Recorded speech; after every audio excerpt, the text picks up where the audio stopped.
Muy buenos días, profesora. Bienvenida a nuestro Congreso Internacional de Innovación Educativa. La audiencia es toda suya. Adelante. Muchísimas gracias. Muy buenos días. Escogí este tema, origen y prácticas de la disrupción en la educación, porque me parece que, bueno, no solamente me parece, hay evidencias de que el título, o sea, la palabra disrupción comienza a aparecer fuera de contexto, sin el significado que debiera tener, simplemente para decir, lo estoy haciendo a mi modo, y ya, es todo. Lo he visto ya en artículos en los que he arbitrado y en otros ámbitos. Entonces, para mí es importante comenzar a hablar desde el conocimiento del concepto mismo, dónde surge y por qué es importante. Entonces, bueno, comienzo con un poquito de historia, hablando de cómo se utilizaba desde el 79, algunos recursos y algunos materiales que se diseñaban tomando en cuenta ya esta complejidad en la que actualmente nos desenvolvemos, ¿no? Las lecturas, las películas más actualizadas, pues lo ponen a uno en este contexto, o sea, desde hace muchos años, en este contexto que es cada vez más complejo, cada vez más diverso también, y para el que se necesitan muchas maneras nuevas, totalmente nuevas, que rompan con lo establecido para poder brindar una mejor cobertura y una mejor atención a todos los grupos de personas interesadas o que requieren de educación. El libro Transforming Higher Education es de 1995 y ya se hablaba ahí de que la educación superior pues no era lo suficientemente flexible, probablemente haya anteriores.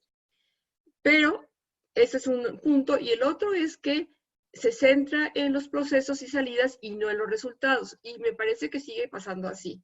Todavía las universidades en este año mismo están más preocupadas por cumplir con planes y programas y porque el estudiante no falta clases y porque cosas de ese estilo, pero no en la calidad de la educación que proporcionan ni en las habilidades que requieren desarrollar el estudiante para que tenga un buen desempeño en el mundo actual y en el mundo futuro. Y por otra parte, la educación de calidad pues es altamente costosa.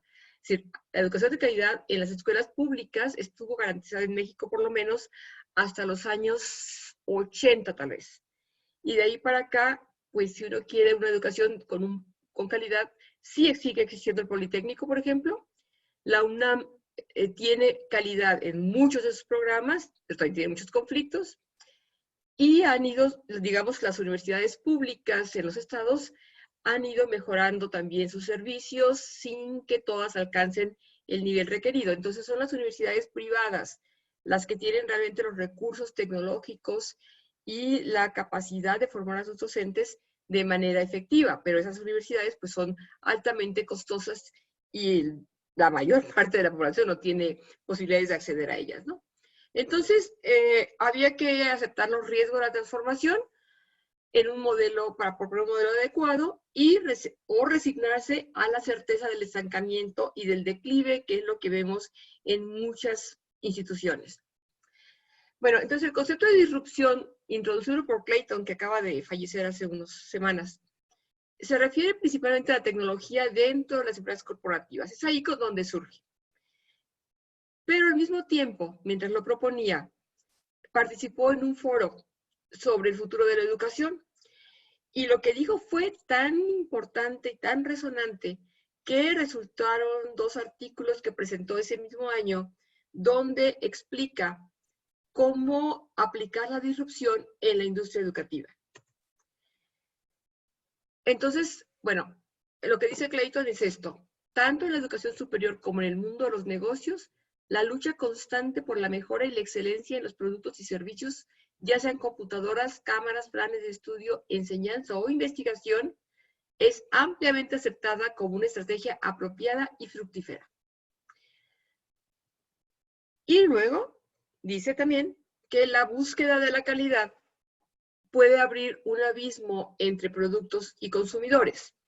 Y esa brecha se llena con tecnologías disruptivas que desencadenan importantes cambios en la base de la competencia en su campo. Es decir, de repente, pues hay cosas muy novedosas, pero el usuario todavía no tiene la mentalidad correcta para asimilarlas y poderlas utilizar.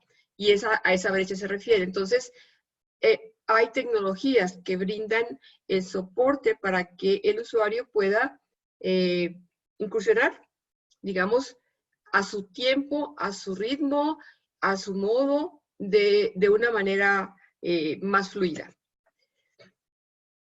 En el artículo que presentó, unos artículos que presentó, Christensen dice que el mercado de la educación gerencial puede describirse en términos de trayectorias de mejoras que los clientes pueden usar y por trayectorias que proporcionan los innovadores. Y habla entonces de dos tipos de innovación. La sostenible, o sea, una innovación que no afecta a los mercados existentes. O sea, podemos hacer cambios dentro del salón de clase, podemos hacer cambios a nivel institucional en términos de introducir algún tipo de tecnología para que los alumnos, no sé, puedan investigar mejor o cosas por el estilo. Pero no es disruptivo. Cuando es disruptiva la innovación, lo que crea es un nuevo mercado que proporciona un conjunto diferente de valores que supera, final e inesperadamente, a un mercado que ya existe. Entonces, hay una distinción entre los tipos de innovación sostenible y disruptivo que es importante hacer notar y que es importante entender para estos fines que nos interesan. Y luego presenta el término tecnología disruptiva, que sigue siendo para las corporaciones, considerando que el fracaso de las compañías líderes para mantenerse en la cima de sus industrias viene cuando las tecnologías o el mercado cambian.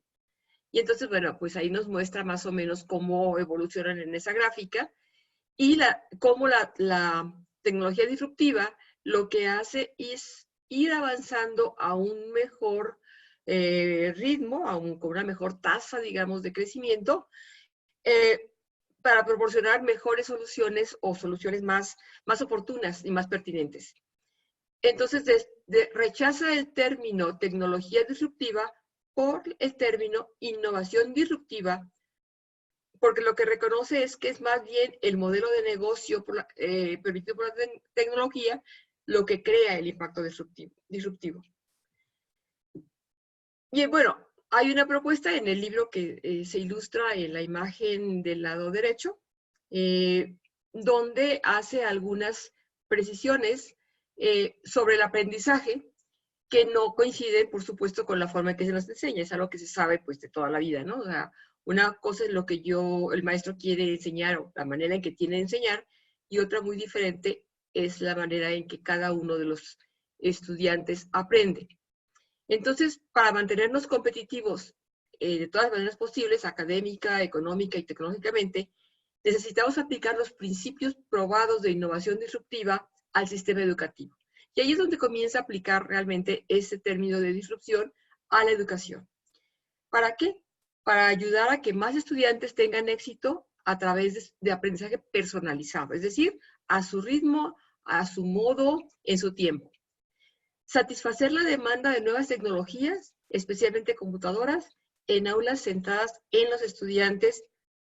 Y de nuevo, lo que vemos en muchas aplicaciones de innovación, pues es un aula coordinada por el docente, donde el alumno lo que hace es seguir lo que el docente señala. Entonces, todavía falta esa parte. Usar la innovación disruptiva para sortear obstáculos que se han interpuesto en el camino de la reforma.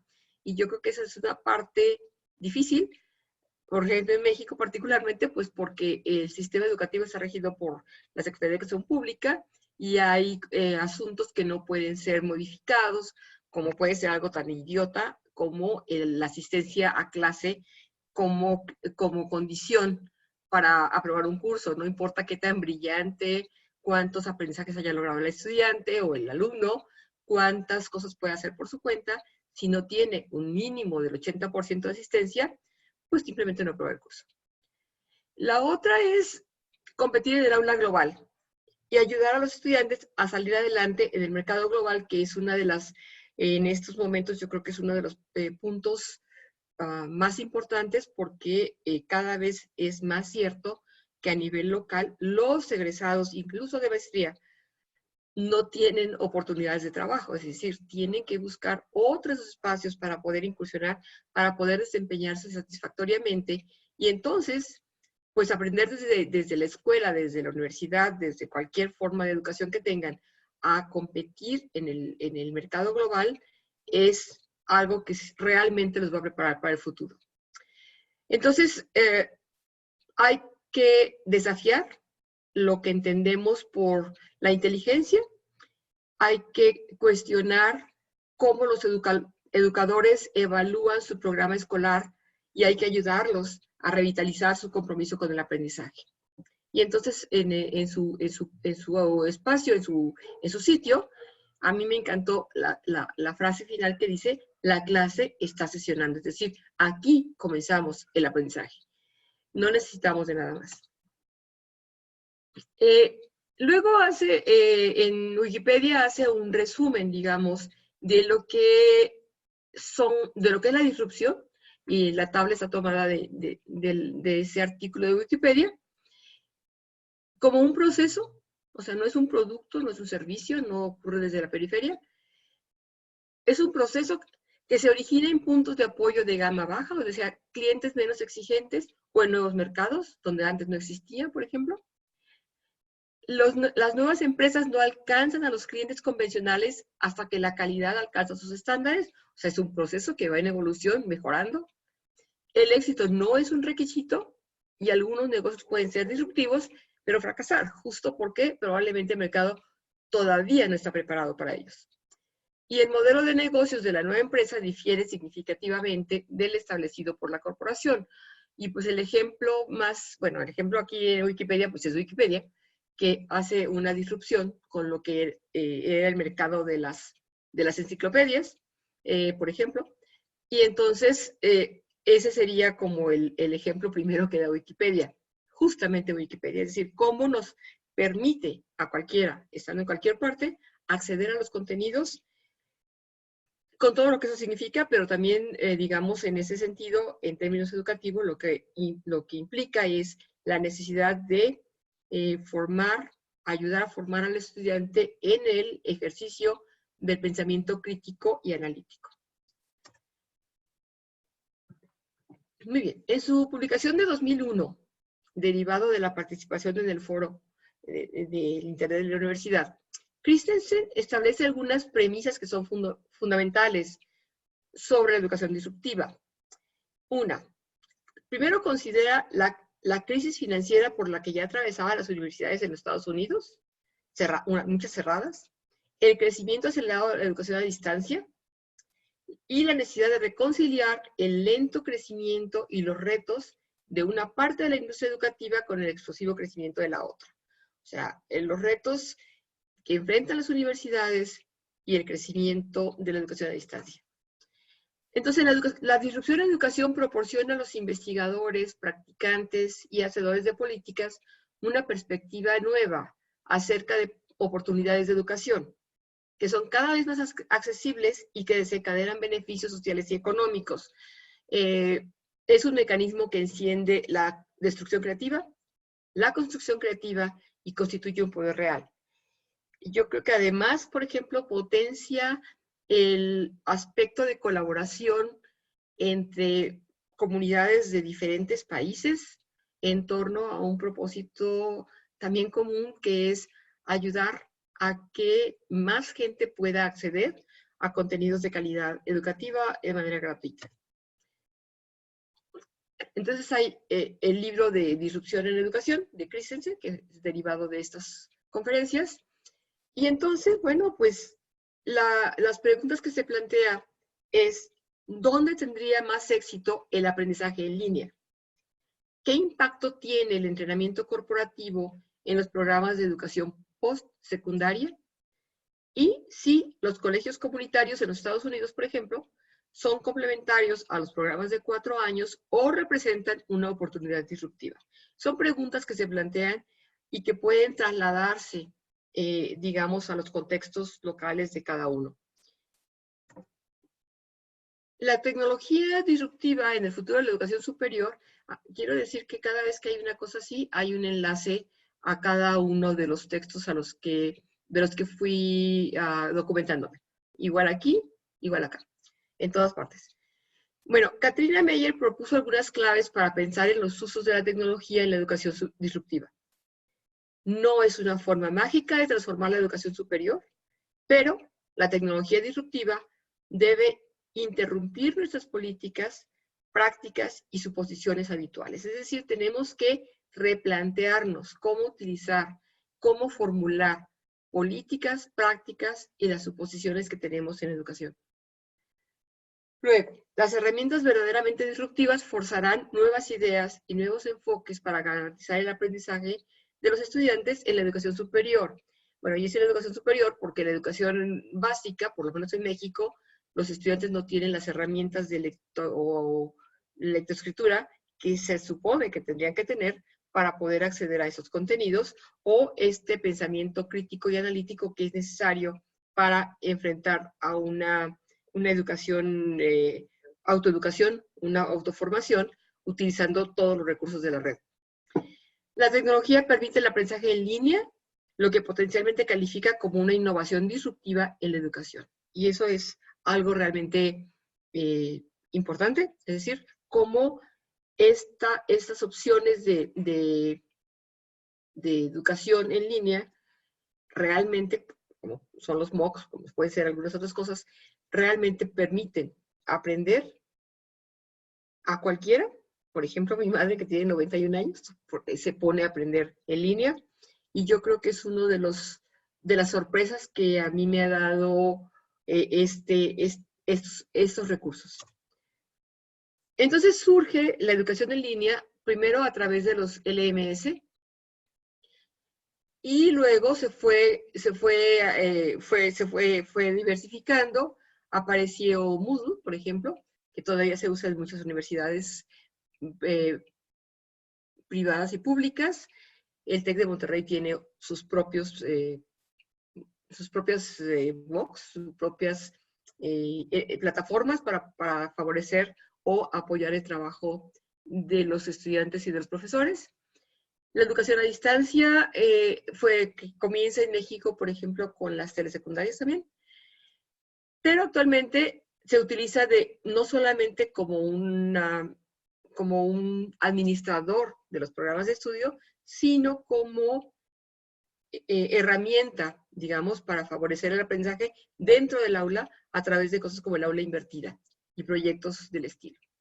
Entonces, bueno, pues hay en estos tipos de plataformas como el Moodle, ahí está el administrador, quien, dependiendo de la universidad, por ejemplo, aquí en la ciudad donde vivo, el administrador es quien organiza el curso. En la otra universidad en Tijuana, donde yo trabajaba, es el profesor el que diseña el curso y lo monta sobre la plataforma. Entonces, ahí hay una distinción importante. El docente, otra vez, a partir de eso, pues depende de qué va en la universidad, el docente puede solamente gestionar las materias o ser colaborador en la implementación dentro de la plataforma y además gestionarla. Y los estudiantes que participan en las materias, ¿no? Entonces son los diferentes roles que pueden aparecer.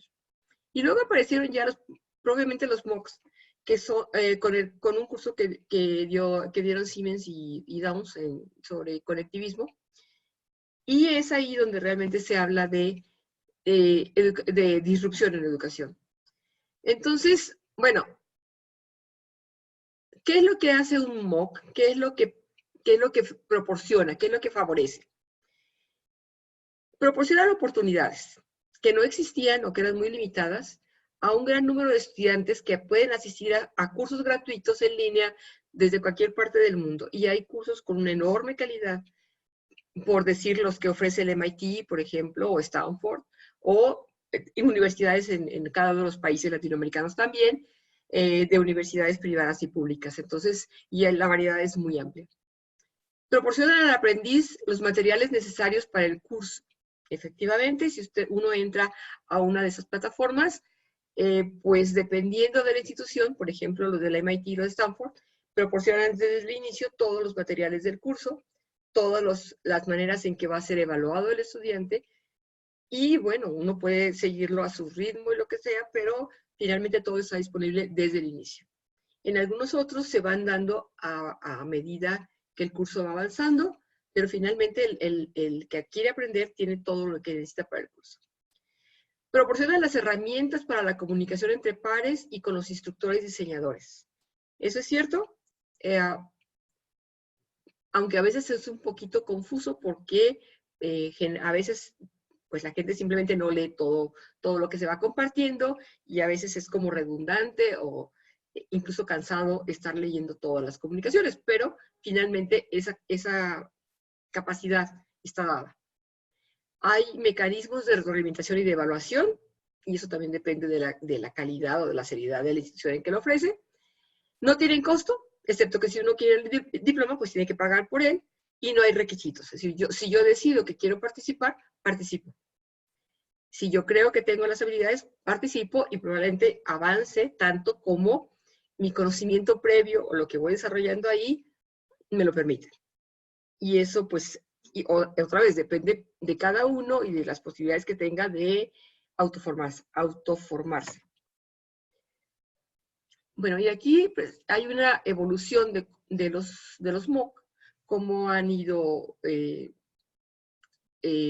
moviéndose desde sus orígenes entre 2000 y 2007 hasta 2013, que es cuando se elabora esta tabla, ¿no? Entonces, hay fundamentos pedagógicos y didácticos que sustentan a las diferentes propuestas y eso explica, por ejemplo, también por qué algunas de estas propuestas no cumplen las expectativas de quien quiere aprender. Los que se ofrecen más generalmente, que son los de Coursera, Udacity, edX y demás, siguen las teorías del aprendizaje del conductismo, cognitivista y constructivismo, que no es muy diferente de lo que pasa dentro de un aula. Digamos que en esos cursos, por ejemplo, normalmente uno avanza al ritmo en que está diseñado el curso. Es decir, hay una semana 1, hago las tareas de la semana 1 y si no las termino, pues no puedo pasar a las de la semana 2 y así. Es decir, en el caso mío particularmente, eso es algo que a veces me frena porque hay cosas que yo no tengo por las cuales por qué pasar, particularmente en los cursos sobre programación, porque yo sé programar y lo que necesito es solamente un traductor en todo caso de un sistema al otro. Pero entonces tengo que pasar por toda la formación matemática que tampoco necesito y entonces me desespero. Entonces, este es el tipo de cursos a los que la mayor parte de gente accede porque son los más populares, pero tienen esa restricción, es decir, uno no avanza como uno quiere, uno tiene que ir avanzando al ritmo en que está programado el curso, por ejemplo. En esos cursos los objetivos de aprendizaje están predefinidos por los profesores, como en un curso normal. Los imparten a través de conferencias breves en video, a veces con tareas, etcétera. Es decir, es casi como un curso en cualquier universidad y el asunto es que puedo acceder cuando yo quiera, ¿sí? No puedo, otra vez, como ya dije, avanzar tan rápidamente como yo quisiera o saltarme las partes que yo ya no considero necesarias, pero así está diseñado y la ventaja es que pues es gratuito y que puedo conectarme desde donde yo quiera a la hora que yo quiera. Entonces, pues hay otras opciones, pero hay muy pocos espacios donde estas otras opciones hayan sido exploradas. ¿Qué retos tienen estas opciones? Bueno, justamente estos MOOCs tienen una tasa de matriculación muy alta y una eficiencia muy baja, porque la mayoría se inscribe y luego no participa en las actividades que se organizan, que están ya preorganizadas, y no llegan hasta el final. Las razones pueden ser muchas, yo ya expliqué las mías, pero pueden ser otras. Puede ser que uno se enferme y simplemente no pueda seguir. Puede ser que hay otros intereses o que la gente se tiene que dedicar a otras labores, no sé, lo que sea. Pero sí, seguirlo completamente uno de estos talleres, estos cursos, pues requiere de que el estudiante tenga un tiempo asignado de manera muy organizada, es decir, no sé, tantas horas a la semana le voy a dedicar, cosas así. Requieren de un buen esfuerzo porque hay que leer un montón de cosas, hay que interpretar un montón de cosas y hay que dar respuesta a las tareas en términos de lo que uno interpretó, y para eso se requiere, otra vez, de la capacidad de análisis, síntesis y del pensamiento crítico, que a veces no está desarrollado suficientemente. Entonces, bueno, esa es parte de las limitaciones que hay para la gente que accede a esos recursos, y entonces, pues en algún momento simplemente no pueden seguir. Entonces hay barreras de idioma, hay niveles de competencia lectora y las limitaciones de acceso a Internet, por ejemplo, que en México son muy grandes. Entonces, pues a lo mejor todo eso junto hace que muchos de los quienes se inscriben no terminen, ¿no? A veces la gente se inscribe nada más para saber de qué se trata también. Entonces, lo que también dicen Joan y Powell es que en términos de la proliferación de estos recursos como aproximación educativa, existe el riesgo de que el entusiasmo actual sea impulsado por un grupo autoselector de personas altamente educadas que ya tienen conocimiento de tecnologías, que pueden navegar la naturaleza, a veces compleja, confusa e intimidante del aprendizaje en línea. Es decir, eso deja por fuera a mucha de la gente que no tiene justamente estos requerimientos, estos prerequisitos para incursionar en el aprendizaje en línea. ¿Qué pasa en México? Bueno, Jorge Flores, igual aquí está el enlace a su texto, planteaba que quizás sea ahora el momento en que el Estado y las organizaciones de la sociedad reeditemos nuestra misión y pasemos de querer que se ejecute el modelo actual a ser protagonistas del modelo disruptivo. O sea, todavía no lo hemos sido. Todavía lo que hacemos es reinstalamos el modelo actual en las plataformas, en los espacios, a través de cualquier medio que se nos ocurra, pero todavía no lo hacemos de manera totalmente disruptiva. Entonces, hay que reinventarnos, empezando por el papel del Estado y de la sociedad, el uso de la tecnología, el papel del maestro y el acceso a contenido en línea para ir a lugares que queremos. O sea, si no revisamos todo eso, pues podemos tener toda la tecnología, pero no vamos a llegar a donde queremos de la manera en que queremos. Por otra parte, Sivkovic reconocía que el problema que enfrenta la educación superior en México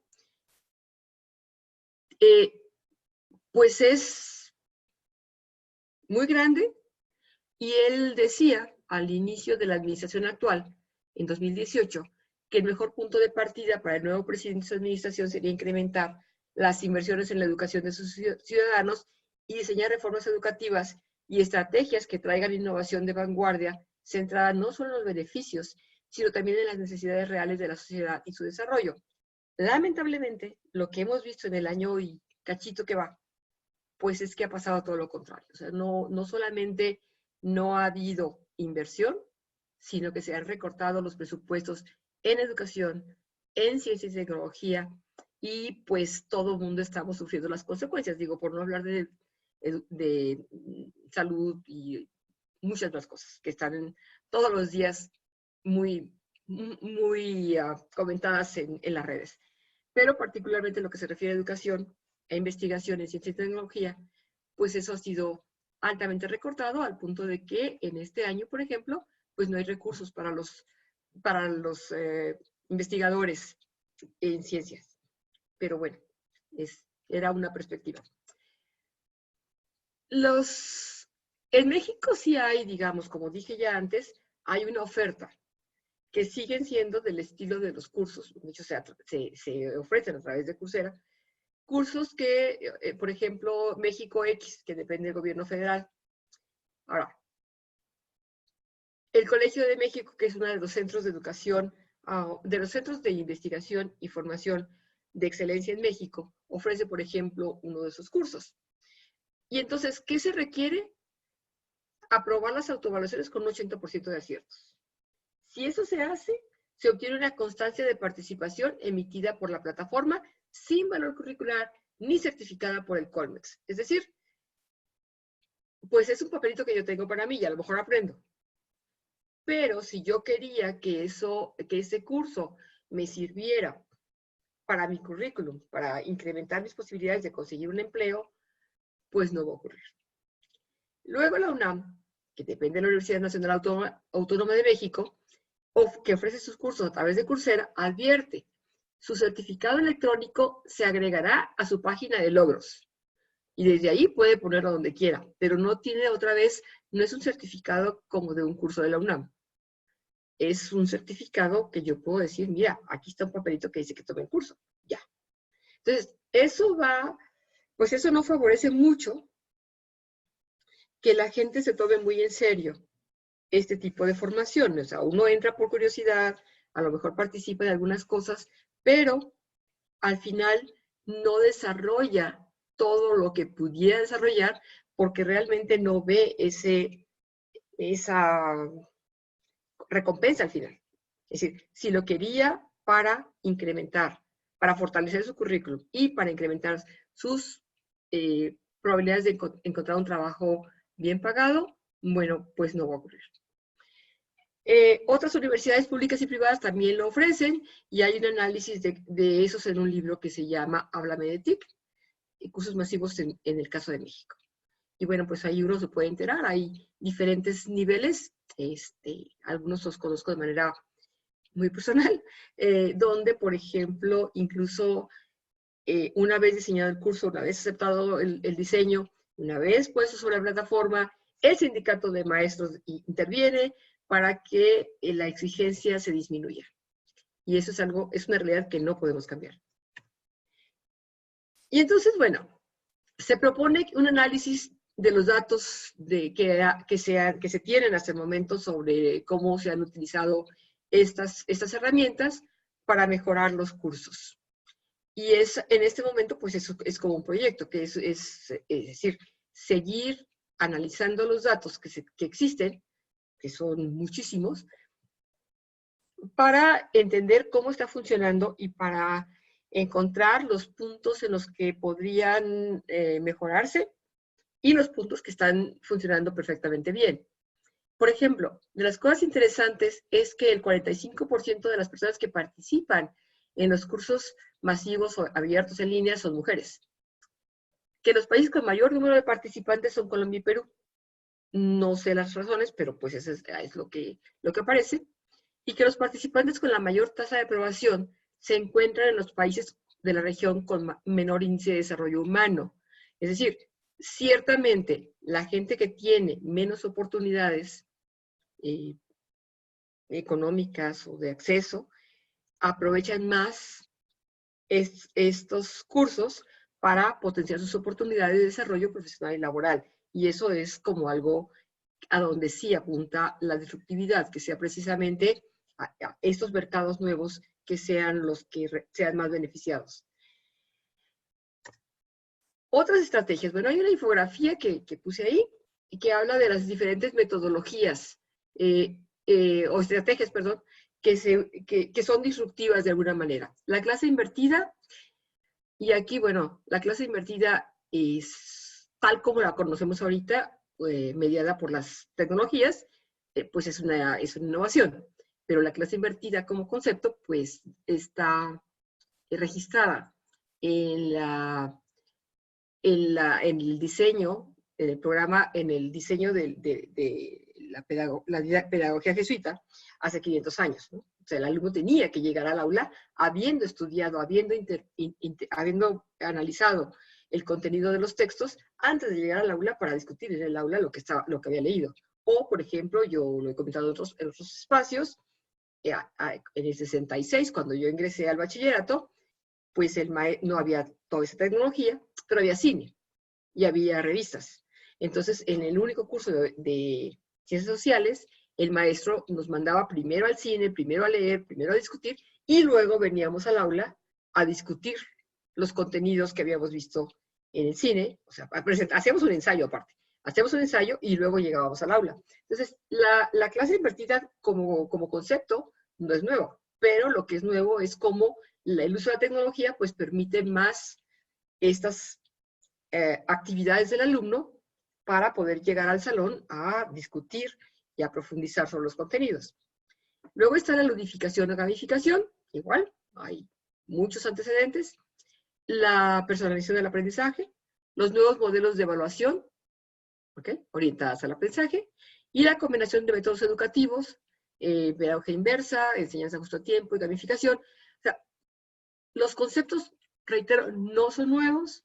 Lo que hace que sean disruptivos es cómo se usa la tecnología para que más personas, para que más estudiantes puedan acceder a estos modos sin que sea dependiente enteramente del docente, que a veces puede no tener, digamos, la formación que uno quisiera para poder potenciar el aprendizaje de los estudiantes.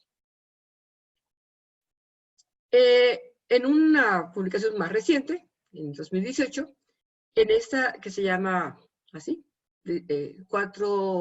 for Disruptive Education Technologies, etc., avanzan esas propuestas y las tecnologías que en este momento están vigentes son la realidad virtual, las plataformas de colaboración, la realidad aumentada y la inteligencia artificial. Entonces, esas son las tecnologías que son realmente disruptivas en este momento, según dice Isabel Sagenmüller.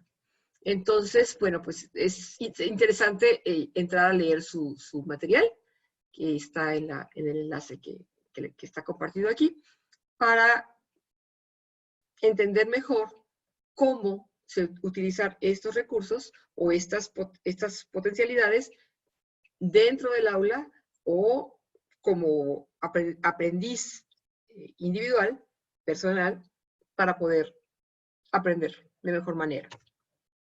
Puntos finales. O sea, esto va a ser muy rápido porque cuando yo escribo y leo y no tengo interacción con nadie, leo demasiado rápidamente.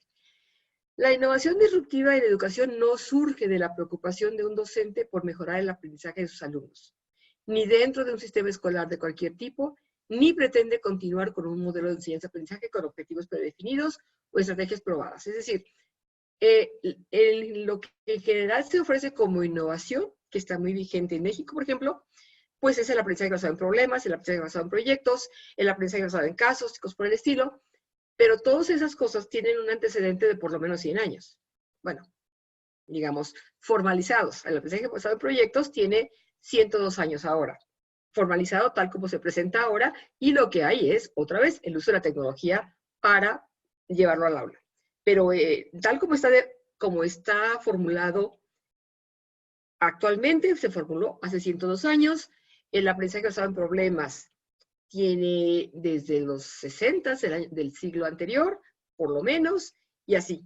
Entonces, pero estas innovaciones surgieron porque un profesor decidió que había que, en su aula, con sus estudiantes, hacer algo diferente para que esos estudiantes aprendieran mejor. Y entonces, bueno, de ahí, eso lo generó un profesor para su aula.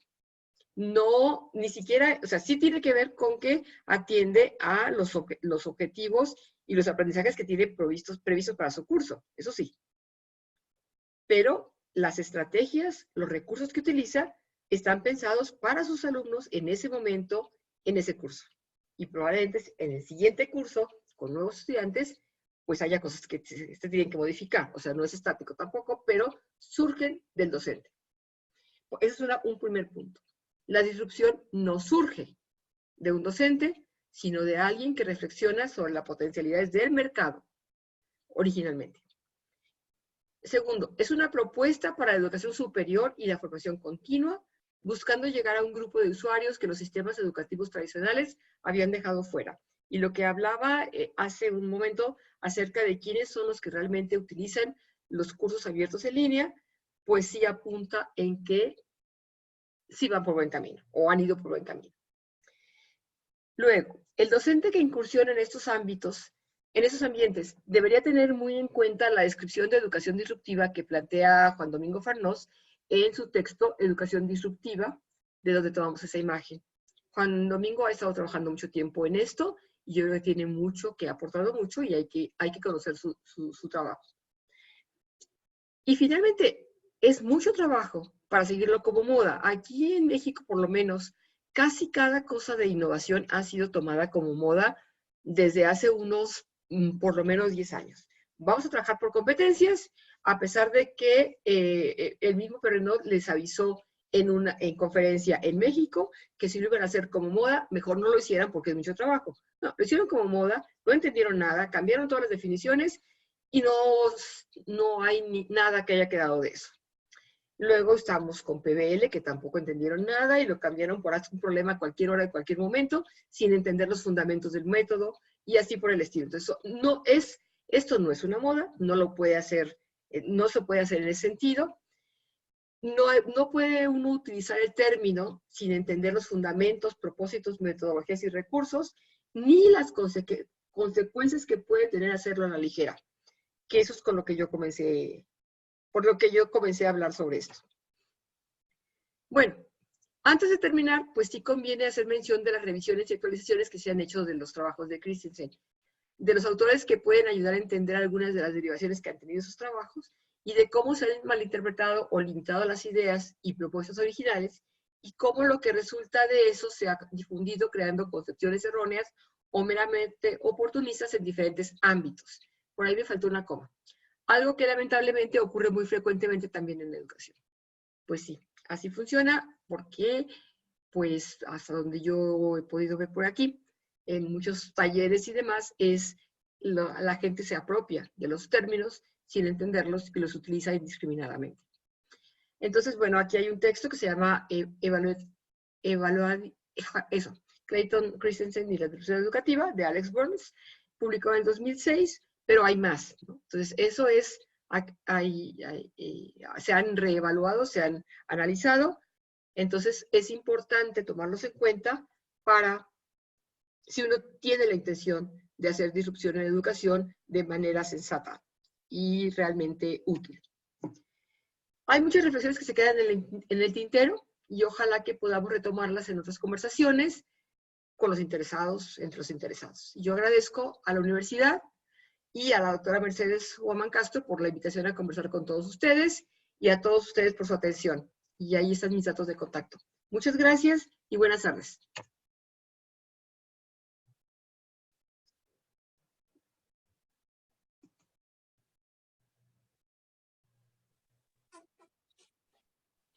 Muy bien, profesora, muchas gracias por su intervención. Le estaríamos enviando el link respectivo ya cuando esté disponible para el streaming de su presentación. ¿Tiene alguna pregunta?